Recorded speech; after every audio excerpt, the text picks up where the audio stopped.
यह है ग्रीनलैंड, एक विशाल बर्फीला रेगिस्तान जहां ना खुली जमीन है, ना हरियाली है, ना जंगलों की सांसें है। ऊपर से कड़ाके की ठंड, हड्डियां जवा देने वाली हवाएं, अधिकांश वर्ष हिमवर्षा, 6 महीने दिन और 6 महीने अंधेरी रात। आबादी महज 50,000 और व्यापार उद्योग लगभग शून्य। तो फिर सवाल ये उठता है कि अमेरिकी राष्ट्रपति डोनाल्ड ट्रंप ग्रीनलैंड में ऐसा क्या देख बैठे कि उसे किसी भी कीमत पर अमेरिका के पाले में लेना चाहते हैं। We need Greenland for national security. One way or the other, we're going to get it. इस प्रश्न का उत्तर ग्रीनलैंड की बर्फीली सतह पर नहीं, बल्कि उसके नीचे छिपा हुआ है।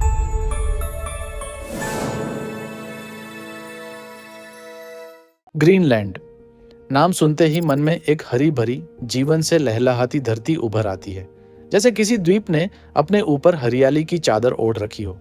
लेकिन सच ये है कि ग्रीनलैंड का ग्रीन असल में शब्दों का एक चतुर जाल है, और यह जाल आज से 1000 साल पहले एरिक द रेड द्वारा बुना गया था। ईस्वी सन 985 में एरिक थॉरवेल्सन नामक नॉर्डिक जाति का एक समुद्री यात्री, जो अपने लाल बालों के कारण इतिहास में एरिक द रेड कहलाया, आइसलैंड से निर्वासित होकर उत्तर के समुद्रों को खंगालने निकल पड़ा। उस समय समुद्र केवल पानी नहीं था, वह भाग्य का नक्शा था और हर लहर एक नए महाद्वीप की संभावना। उसी यात्रा में आइसलैंड के उत्तर पश्चिम में एरिक को एक विशाल द्वीप दिखाई दिया, ऐसा द्वीप जो बर्फ का अंतहीन रेगिस्तान था, खुली जमीन लगभग न के बराबर, जंगलों की हरियाली नाम मात्र और चारों तरफ बर्फ की सफेदी। और फिर भी एरिक द रेड ने इस द्वीप का नाम रख दिया ग्रीनलैंड। समय के साथ लगभग 400 नॉर्डिक परिवार उस द्वीप पर आकर बस गए। एक गलत नाम ने बर्फ के इस निर्जन संसार में मानव जीवन का ताप पैदा कर दिया। आज ग्रीनलैंड का क्षेत्रफल 21,66,000 वर्ग किलोमीटर है और उसका 80% हिस्सा साल भर बर्फ की मोटी चादर से ढका रहता है। यह चादर कोई हल्की परत नहीं, बल्कि इसकी मोटाई 6,500 फीट से 9,500 फीट तक जाती है।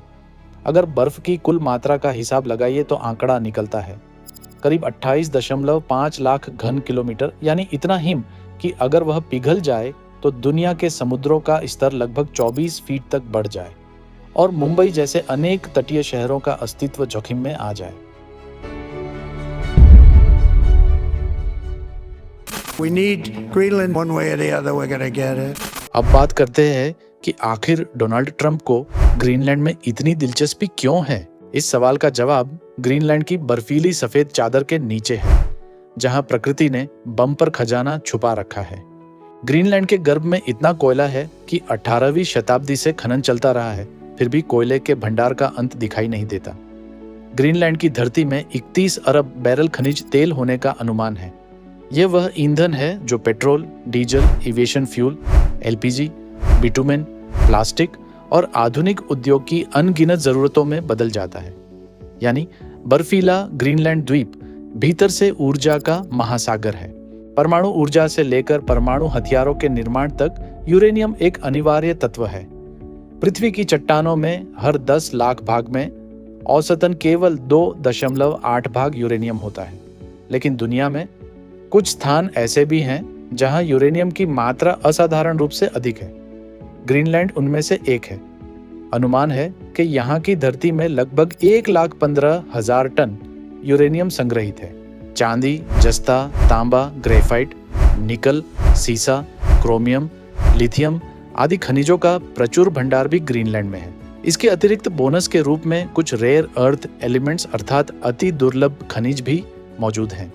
Mobile phone, optical fibre, wind turbine, electric car, television, इन सब के निर्माण में रेयर अर्थ एलिमेंट्स अनिवार्य हैं। ग्रीनलैंड में अनुमानतः 15 lakh tonne rare earth elements का भंडार है, और यही वह बिंदु है जहां दुनिया की राजनीति सीधी तकनीक से जुड़ जाती है, क्योंकि वर्षों से इन 17 दुर्लभ तत्वों की वैश्विक आपूर्ति का बहुत बड़ा हिस्सा चीन के नियंत्रण में रहा है।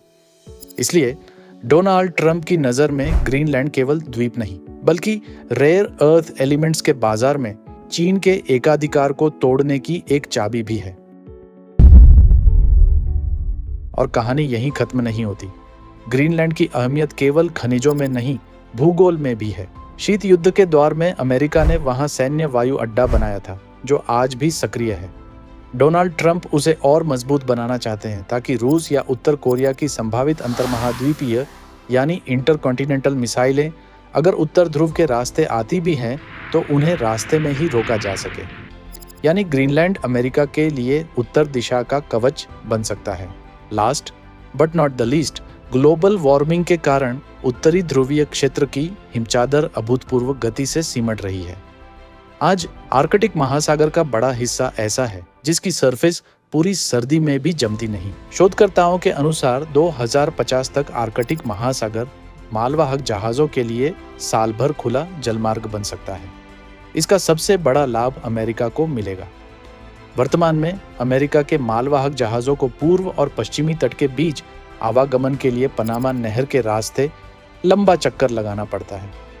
भविष्य में आर्कटिक मार्ग खुलने से यह दूरी 6300 किलोमीटर कम हो जाएगी।